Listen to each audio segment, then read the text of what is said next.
जय श्री हरि, जय श्री राम, जय श्रीमन नारायण, जय पशुपतिनाथ। अबको केही दिनमै शुक्र ग्रह पूर्वमा गएर अस्त हुँदै हुनुहुन्छ र यो शुक्र ग्रह अस्त भएका बेलामा चाहिँ हामीले के कस्ता कर्महरू गर्न हुन्छ, के कस्ता कर्महरू गर्न मिल्दैन हैन। र यो वर्षको स्वस्थानी व्रत कथा प्रारम्भ पनि चाहिँ यसै भित्र परेका हुनाले चाहिँ हामीले चाहिँ कसरी अगाडि बढ्ने र चाहिँ कहिलेदेखि शुक्र ग्रह उदय हुँदै हुनुहुन्छ हैन, यसको तिथि मिति सहित सम्पूर्ण जानकारीहरू हजुरहरू समक्ष लिएर म उपस्थित भइसकेको छु। म पण्डित पीताम्बर शरण। कृपया यदि हजुरहरू चाहिँ पहिलो पटक यो भिडियो हेर्दै हुनुहुन्छ भने मेरो यो युट्युब च्यानललाई चाहिँ सब्स्क्राइब गरेर अगाडि बढ्न सक्नुहुनेछ। अब सुरुवातमा चाहिँ म हजुरहरूलाई शुक्र ग्रह अस्त हुने र उदय हुने तिथिमितिको बारेमा जानकारी गराउन गइरहेको छु है। यही वर्ष 2082 साल मङ्सिर 27 गते शनिबार दिउँसो 12:15 शुक्र ग्रह पूर्वमा गएर अस्त हुँदै हुनुहुन्छ हैन।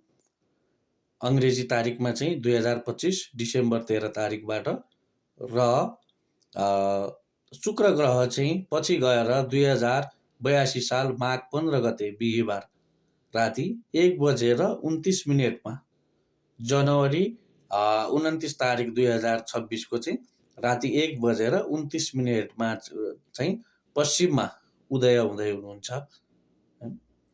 अब यो शुक्र अस्त भनेको चाहिँ के हो हैन।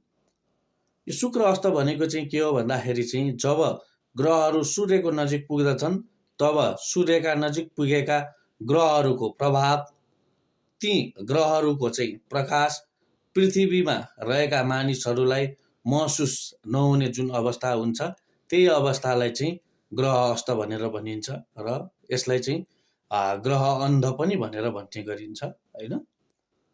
अब यो 9वटा चाहिँ ग्रहहरू मध्ये चाहिँ शुक्र ग्रह एकदमै चाहिँ शुभ फल दिने ग्रह पनि हुनुहुन्छ हैन। त्यसैले चाहिँ हाम्रो आध्यात्मिक जीवनमा, हाम्रो दैनिक जीवनमा यसको प्रभाव पर्ने भएको हुनाले हैन, प्राणीहरूको चाहिँ विद्या, समृद्धि, सुखको स्रोत शुक्र ग्रह भएको हुँदा हैन, शुक्र ग्रह अस्त हुँदा, शुक्र ग्रह अन्ध भएको समयमा पृथ्वीमा रहनुहुने सम्पूर्ण चाहिँ प्राणीहरूलाई प्रत्यक्ष रूपमा ठुलो प्रभाव पर्ने हुँदा हैन, यो समयमा चाहिँ केही कर्महरू चाहिँ गर्न हुँदैन भनेर चाहिँ शास्त्रमा भनिएको छ। अब सुरुमा त हामीले गर्ने कर्महरू चाहिँ कति प्रकारका छन् हैन। हामीले गर्ने कर्महरू चाहिँ 3 प्रकारका छन्। एउटा चाहिँ नित्य कर्म, अर्को नैमित्तिक कर्म र अर्को चाहिँ काम्य कर्म। अब नित्य कर्म भनेको के हो त भन्दाखेरि चाहिँ सधैँ गर्नै पर्ने हैन, नगरी नहुने हैन। र यो नित्य कर्म गरेमा चाहिँ चित्त शुद्धिको मात्रै फल पाइने हैन। जस्तो कि नित्य स्नान, त्रिकाल सन्ध्या हैन, अनि जप, तर्पण हैन, गुरु मन्त्र जप, वेद मन्त्र जप हैन इत्यादि। यी कर्महरू भनेको चाहिँ नित्य कर्महरू हुन् जुन चाहिँ हामीले नित्य रूपमा, दैनिक रूपमा चाहिँ घरमा गरिन्छ। त्यस्तै चाहिँ अर्को रहेको छ नैमित्तिक कर्म। नैमित्तिक कर्म भन्नाले चाहिँ नगरेमा चाहिँ प्रायश्चित लाग्ने र गरेमा चाहिँ फल समेत प्राप्त हुने जुन कर्महरू हुन्छन् हैन, त्यस्ता कर्महरूलाई चाहिँ नैमित्तिक कर्महरू भनिन्छ हैन। जस्तै चाहिँ गर्भाधान कर्म, कुसम्बन कर्म, नामाकरण कर्म, अन्नप्राशन कर्म, एकादशी व्रत, रामनवमी व्रत हैन, जन्माष्टमी व्रत, शिवरात्रि व्रत, अक्षय तृतीया इत्यादि चाहिँ लगायत चाहिँ अरू हामीले चाहिँ मान्ने हैन, जस्तो आमाको मुख हेर्ने दिन, बुवाको मुख हेर्ने दिन हैन, यस्ता प्रकारका दिनमा जुन कर्महरू गरिन्छ ती कर्महरूलाई चाहिँ नैमित्तिक कर्म भनेर चाहिँ भनिन्छ। र अर्को रहेको छ काम्य कर्म। काम्य कर्म भनेको चाहिँ फलको इच्छा राखेर जुन कर्म गरिन्छ ती कर्महरूलाई चाहिँ काम्य कर्म भनिन्छ। जस्तै चाहिँ रुद्री हैन, सत्यनारायण पूजा, लाखवती, सप्ताह, नोआहा, एकाहा हैन, वृषोत्सर्ग इत्यादि चाहिँ जुन कर्महरू फलको आशा राखेर गरिन्छ यस्ता यी कर्महरूलाई चाहिँ काम्य कर्म भनेर भनिन्छ। र यो शुक्र अस्त भएको समयमा चाहिँ यी जुन काम्य कर्म हुन्छन् जुन चाहिँ फलको इच्छा राखेर गरेका कर्महरू हुन्छन् होइन, यी कर्महरूलाई चाहिँ गर्नु हुँदैन भनेर चाहिँ शास्त्रमा भनिएको छ होइन। शुक्र अस्त भएका समयमा जस्तो विवाह होइन, व्रतबन्ध, 84 पूजा, गृहवास्तु पूजा, सप्ताह, महायज्ञ इत्यादि यस्ता कर्महरू गर्न हुँदैन होइन। कहीँबाट चाहिँ मूर्ति ल्याएर चाहिँ प्राण प्रतिष्ठा गर्ने कर्महरू गर्न हुँदैन होइन।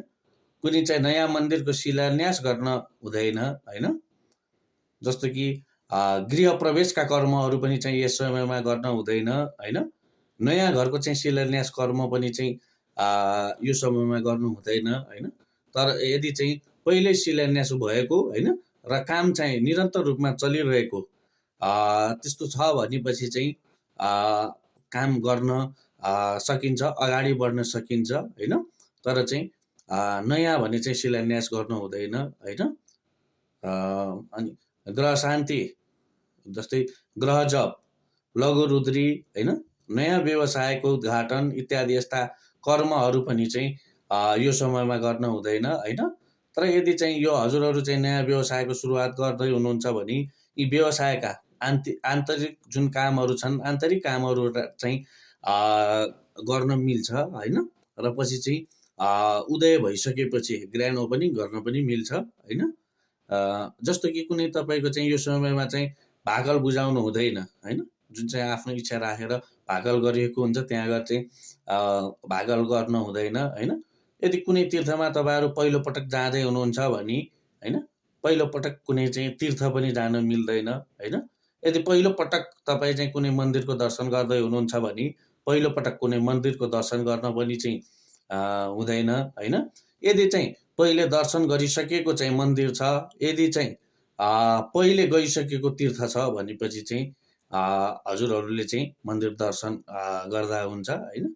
र पहिले गइसकेको तीर्थ भए चाहिँ हजुरले तीर्थ जाँदा पनि चाहिँ हुन्छ होइन। जस्तो तपाईँको चाहिँ यो शुक्र अस्त भएको समयमा नयाँ जीवनको सुरुवात गर्न हुँदैन होइन। गुरु दीक्षाहरू चाहिँ दिने लिने गर्न हुँदैन, गुरु मन्त्रहरू चाहिँ दिने लिने गर्नु हुँदैन होइन। जस्तो कि तपाईँको चाहिँ बच्चाहरूको कपाल काट्ने कर्म होइन, जस्तो कान छेड्ने कर्म होइन, तुलादान, महादान होइन इत्यादि यस्ता किसिमका कर्महरू पनि चाहिँ यो शुक्र अस्त भएको समयमा गर्न हुँदैन होइन। जस्तो कि तपाईँको ठुला ठुला लगानी भए, ठुला ठुला पद ग्रहण होइन, राज्य अभिषेक इत्यादि जस्ता चाहिँ यी कर्महरू पनि चाहिँ यो शुक्र अस्त भएको समयमा चाहिँ गर्न हुँदैन होइन। त्यस्तै चाहिँ अब यो वर्ष यसै बिचमा शुक्र अस्त भएकै समयमा चाहिँ स्वस्थानी व्रत कथा परेको हुनाले चाहिँ होइन, यदि तपाईँ चाहिँ पहिलोपटक स्वस्थानीको व्रत बस्दै हुनुहुन्छ भने यो समयमा चाहिँ पहिलोपटक स्वस्थानीको व्रत गरेर बस्न मिल्दैन होइन।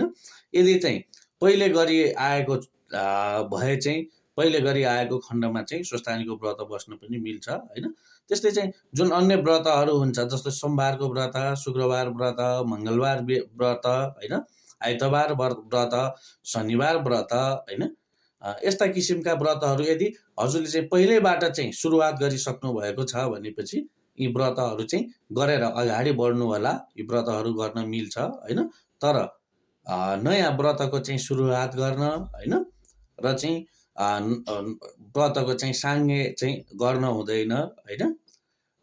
अब धेरै जसोको चाहिँ के जिज्ञासा हुन्छ भने शुक्र अस्त भएको बेलामा चाहिँ सवारी साधन किन्न हुन्छ कि हुँदैन भनेर पनि चाहिँ धेरै जिज्ञासाहरू आउने गरेका हुनाले चाहिँ यो शुक्र अस्त भएको समयमा चाहिँ नयाँ सवारी साधनहरू पनि चाहिँ किन्न हुँदैन होइन।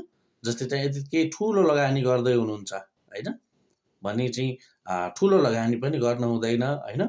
जस्तो यदि चाहिँ वैदेशिक यात्रा गर्दै हुनुहुन्छ होइन, सकेसम्म चाहिँ वैदेशिक यात्रा गर्दै हुनुहुन्छ भने सार्न मिल्छ भने शुक्र अस्तपछि चाहिँ यो वैदेशिक यात्रा गर्नु होला होइन। पहिले गरिआएको ठाउँमा चाहिँ जाँदै हुनुहुन्छ भने जान मिल्दछ होइन। यदि नगएको ठाउँ भर्खरै नयाँ हुनुहुन्छ भने सकेसम्म चाहिँ सार्नु होला। यदि नभएको खण्डमा चाहिँ भगवानको नाम लिने होइन, जप तप गर्ने इत्यादि कर्महरू गरेर चाहिँ अगाडि बढ्न सक्नुहुनेछ। त्यस्तै चाहिँ यो समयमा चाहिँ होइन आइपरेका जुन चाहिँ श्राद्धहरू हुन्छन् होइन, नियमित गर्नुपर्ने श्राद्धहरू होइन, जस्तो 13 दिने कर्महरू भयो होइन, बरखी बार्ने कर्महरू होइन, यस्ता कर्महरू छन् भने यो समयमा गर्न मिल्छ होइन। जस्तो तपाईँको बच्चाको पास्नी भयो होइन, नामाकरण होइन, एकादशी व्रत इत्यादि व्रतहरू पनि चाहिँ बसिआएका व्रतहरू पनि चाहिँ यो समयमा चाहिँ गर्न मिल्दछ होइन। यदि चाहिँ हजुरहरूले चाहिँ यो समयमा चाहिँ जुन चाहिँ नगर्नु भनिएका कर्महरू गर्नुभयो भने होइन, हजुरहरूले गरेको कर्मको कुनै फल पनि मिल्दैन होइन। यो चाहिँ बालुवामा पानी हाले जस्तै चाहिँ हजुरहरूले गरेको कर्मको फल नमिल्ने भएका हुनाले चाहिँ होइन, यो समयमा चाहिँ अलिकति चाहिँ नकारात्मक तत्त्व, नकारात्मक ऊर्जाहरू चाहिँ होइन बढी एक्टिभ भएको हुनाले चाहिँ होइन, यस समयमा चाहिँ भगवानको नाम लिएर भगवानको नाम जप तप गरेर चाहिँ अगाडि बढ्न सक्नुहुनेछ होइन। यो भिडियो यति बेलासम्म हेरिदिनु भएकोमा हजुरहरूलाई चाहिँ धेरै धेरै धन्यवाद भन्न चाहन्छु होइन।